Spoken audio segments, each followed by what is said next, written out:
Assalamualaikum warahmatullahi wabarakatuh. Perkenalkan, nama saya Yasmin Fatimah, mahasiswi program studi pendidikan agama Islam kampus UIN AMSA. Ya teman-teman sekalian, pada kesempatan kali ini saya akan membahas terkait dengan evaluasi program pembinaan Al-Quran pada Ma'had Al-Jamiah UIN AMSA, khususnya menggunakan model CIPP. Teman-teman sekalian, kita masuk kepada pembahasan yang pertama, yaitu mengenai latar belakang pembinaan Al-Quran Ma'had Al-Jamiah UIN AMSA.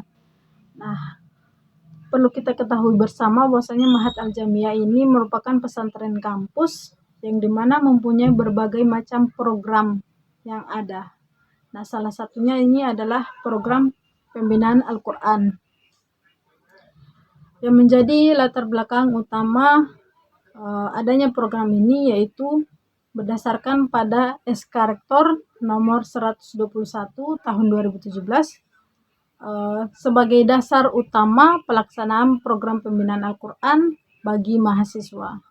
Kemudian sasaran daripada program ini yaitu seluruh mahasiswa yang berada pada semester 1 sampai semester 6. Kemudian tujuan daripada program pembinaan Al-Quran ini yaitu untuk bagaimana bisa mengatasi yang namanya buta aksara Al-Quran bagi mahasiswa. Kemudian dengan kemampuan baca Al-Quran yang beragam dari setiap mahasiswa ini, agar kenyanya bisa ditingkatkan ke arah yang lebih positif dan lebih baik lagi. Kemudian program ini bertujuan untuk bagaimana bisa menciptakan mahasiswa yang berkarakter religius. Nah, kita lanjut kepada pembahasan yang berikutnya, yaitu evaluasi konteks. Nah, teman-teman, kalau kita lihat daripada kebutuhan mahasiswa, menunjukkan bahwasanya mahasiswa itu mempunyai latar belakang kemampuan membaca Al-Quran yang berbeda-beda. Ada mahasiswa yang sudah mampu membaca Al-Quran dengan baik dan lancar, tetapi ada juga mahasiswa yang masih sangat membutuhkan yang namanya bimbingan secara intensif dari awal, yaitu dari sejak masih Iqra. Nah, kemudian kita lihat pada aspek yang kedua, yaitu tujuan utama dari program ini. Nah, berdasarkan latar belakang di atas, bahwasanya tujuan utama daripada program ini yaitu untuk mengatasi yang namanya buta aksara Al-Quran, dan kemudian program ini juga bertujuan untuk bagaimana bisa membentuk karakter mahasiswa yang religius. Teman-teman, berdasarkan hasil observasi yang telah kita lakukan, program pembinaan Al-Quran ini dilaksanakan sebagai bentuk tanggapan kebutuhan dari mahasiswa mempunyai kemampuan membaca Al-Quran yang beragam, mulai dari yang sudah sangat lancar sampai kepada yang sama sekali belum kenal yang namanya huruf hijaiyah. Nah, berdasarkan hasil wawancara juga dengan salah satu pengelola program ini, beliau mengatakan bahwasanya banyak mahasiswa yang masuk dengan kemampuan membaca Al-Quran yang minim, sehingga program ini sangat penting untuk bagaimana bisa membekali mahasiswa sebelum mereka lulus dari kampus UIN AMSA. Kemudian kita lanjut kepada pembahasan yang berikutnya, yaitu evaluasi input. Nah, evaluasi input ini ada beberapa aspek yang kita lihat. Ada 3 hal, yaitu pengajar dan materi, kemudian sistem kelas dan sarana, kemudian ada intensif dan dukungan. Nah, kita lihat kepada aspek yang pertama, yaitu pengajar dan materi. Nah, pengajar itu diambil dari musyrif dan musyrifah, ada juga dari mudabiroh, kemudian dari beberapa mahasiswa yang mempunyai kompetensi dalam membaca Al-Quran secara baik dan benar. Itu mulai dari kelas A dan kelas B. Nah, kemudian materi yang disampaikan seringnya yaitu materi terkait dengan makhrajul huruf, hukum nun sukun, mat, dan hukum bacaan lainnya. Nah, kita lanjut kepada yang berikutnya, yaitu sistem kelas dan sarana. Nah, teman-teman sekalian, sistem kelas pada pembinaan Al-Quran ini ada beberapa tingkatan kelas ya yang digunakan, yaitu kelas A, ada tingkatan kelas B dan kelas C1 serta kelas C2. Nah, untuk kelas C2 ini itu bagi mahasiswa yang masih ikro, yang masih belum dapat mengenal huruf hijaiyah dengan baik. Kemudian tingkatan kelas C1 yaitu sudah mengenal namun masih sedikit keliru dalam membaca Al-Quran. Kemudian yang ketiga yaitu tingkatan kelas B, yang dimana sudah mampu untuk membaca Al-Quran dengan baik dan benar, dan juga sudah mempunyai hafalan mulai dari An-Nas sampai ke At-Thariq. Kemudian tingkatan kelas A yang memang sudah lebih tinggi lagi, sudah menguasai dan menerapkan yang namanya ilmu tajwid dalam membaca Al-Quran, sehingga mereka juga mempunyai hafalan. Dan untuk tingkatan kelas A ini dipilih untuk menjadi pengajar untuk teman-teman mahasiswa yang lainnya. Kemudian mengenai sarana yang ada pada program pembinaan Al-Quran Mahat Al-Jamiah UIN AMSA Ambon ini, sarananya yaitu buku panduan tajwid, kemudian penyediaan yang namanya masjid, kampus untuk bagaimana program ini dilaksanakan ataupun dijalankan. Kemudian ada penyediaan yang namanya asrama putra dan asrama putri untuk tempat pelaksanaan pembinaan Al-Quran itu sendiri. Nah, kemudian untuk intensif dan dukungan, beberapa pengajar ataupun sebagian besar pengajar yang memang aktif untuk kontribusi dalam melaksanakan tanggung jawabnya untuk mengajar, maka mereka diberikan uang bisyarah. Uang bisyarah ini uang perjalanan untuk bagaimana bisa membantu sedikit bagi setiap pengajar-pengajar. Kemudian dukungannya yaitu ya tadi berdasarkan SK Rektor yang mengatur bahwasanya mahasiswa itu harus wajib mengikuti pembinaan Al-Quran Mahat Al-Jamiah UIN AMSA. Kita lanjut kepada evaluasi proses, yang dimana ini membahas terkait dengan proses pelaksanaan program pembinaan Al-Quran Mahat Al-Jamiah UIN AMSA. Nah, program ini dilaksanakan pada setiap hari Senin sampai Kamis, yang dimana ada 2 shift yaitu pagi dan sore. Kalau untuk yang mengikuti program pembinaan Al-Quran di pagi hari itu mulai daripada jam 7.30 sampai jam 9, kemudian untuk di sore hari itu pada jam 4:30 sore sampai jam 6 sore. Nah, kemudian pembinaan Al-Quran ini dilaksanakan dalam kurun waktu 4 bulan dalam setiap semesternya.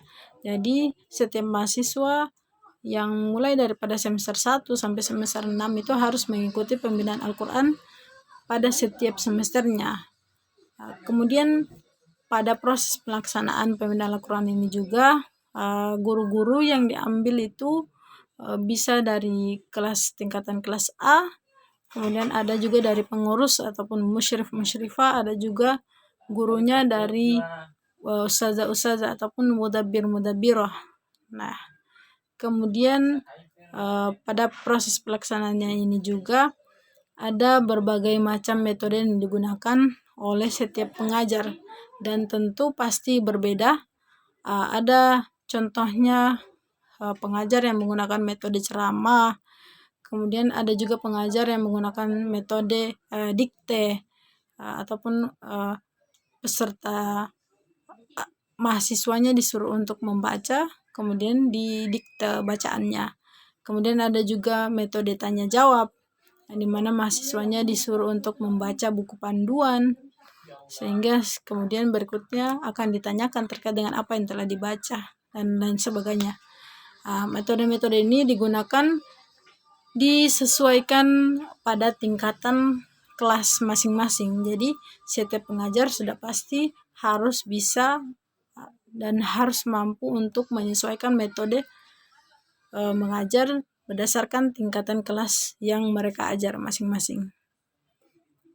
Kemudian pada proses pelaksanaan pembinaan Al-Quran ini, kalau untuk pada pagi hari itu mahasiswa yang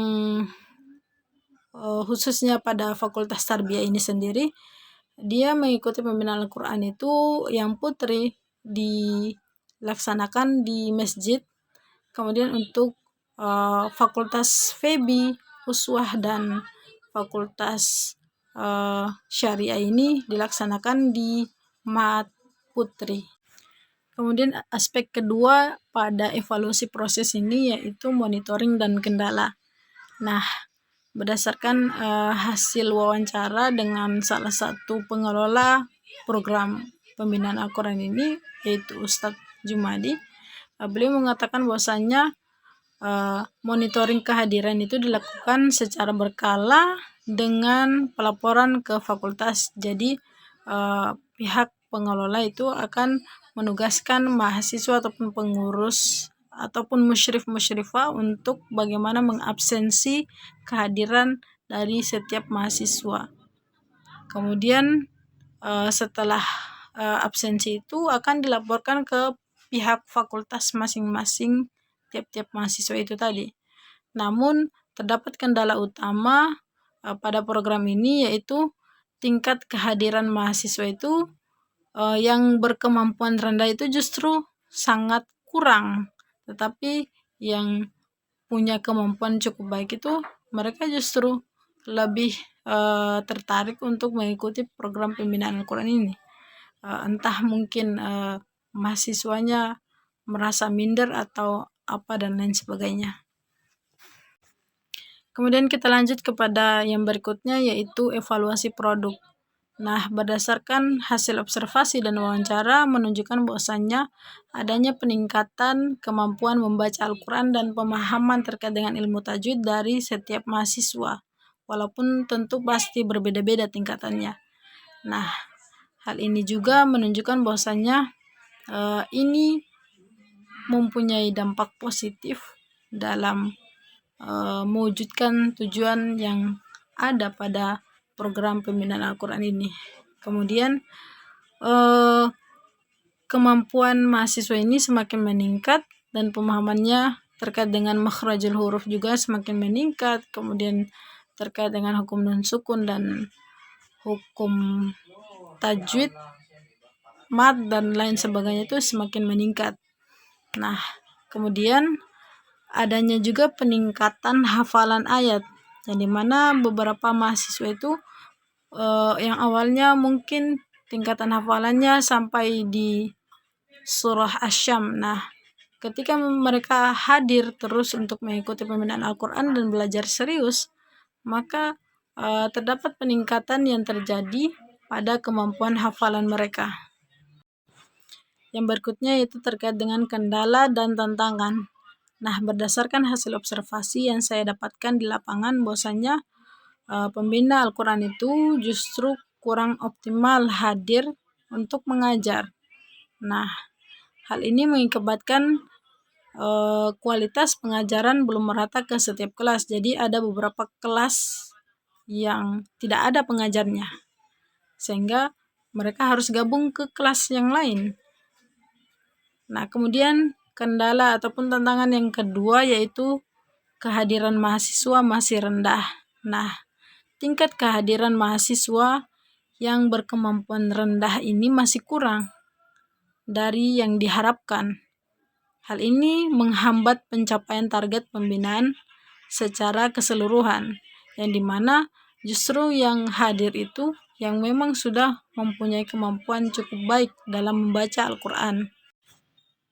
Kemudian dari kendala-kendala yang telah saya sampaikan, bahwasanya yang menjadi tantangan utama pada program pembinaan Al-Quran ini yaitu motivasi mahasiswa. Nah, kita lihat bahwasanya banyak mahasiswa yang belum memiliki kesadaran penuh tentang pentingnya program pembinaan Al-Quran ini untuk bagaimana bisa meningkatkan, mengembangkan karakter religius mereka. Kemudian hal ini diperlukan untuk bagaimana pengelola ataupun pihak kampus melakukan yang namanya strategi khusus untuk meningkatkan motivasi, komitmen, dan kedisiplinan mahasiswa agar dapat mengikuti pembinaan Al-Quran, sehingga pembinaan Al-Quran ini bisa berjalan dengan lancar, efektif, dan mencapai hasil yang optimal berdasarkan tujuan awal yang telah ditetapkan. Kemudian yang terakhir yang saya sampaikan terkait dengan kesimpulan. Nah, evaluasi program pembinaan Al-Quran Ma'had Al-Jamiah UIN AMSA dengan model CIPP menunjukkan hasil yang positif secara keseluruhan, namun ada beberapa catatan. Yang pertama yaitu program berjalan baik. Nah, program pembinaan Al-Quran secara keseluruhan telah berjalan dengan baik. Seperti dilihat dari komponen konteks, input, proses, kemudian produk, menunjukkan capaian yang positif dan terstruktur. Namun masih ada beberapa kekurangan yang perlu ditingkatkan dan kendala-kendala yang perlu diatasi. Kemudian yang kedua yaitu perlunya penguatan pengawasan dan motivasi untuk bagaimana bisa meningkatkan kehadiran mahasiswa ataupun partisipasi mahasiswa dalam mengikuti program ini, terutama bagi mahasiswa yang masih berkemampuan rendah agar hasil pembinaan dicapai secara optimal dan merata. Kemudian aspek yang ketiga yaitu penyesuaian strategi pembinaan. Nah, pentingnya untuk bagaimana setiap pengajar melakukan strategi pembinaan yang tepat sesuai pada tingkatan kelasnya masing-masing agar setiap mahasiswa itu merasa nyaman, aman untuk mengikuti pembinaan Al-Quran dan mereka jadi lebih sering dalam mengikuti pembinaan Al-Quran. Ya, teman-teman, mungkin itu saja yang dapat saya sampaikan pada kesempatan kali ini. Terima kasih atas perhatiannya dan kesempatannya untuk memaparkan terkait dengan hasil evaluasi yang telah kami lakukan.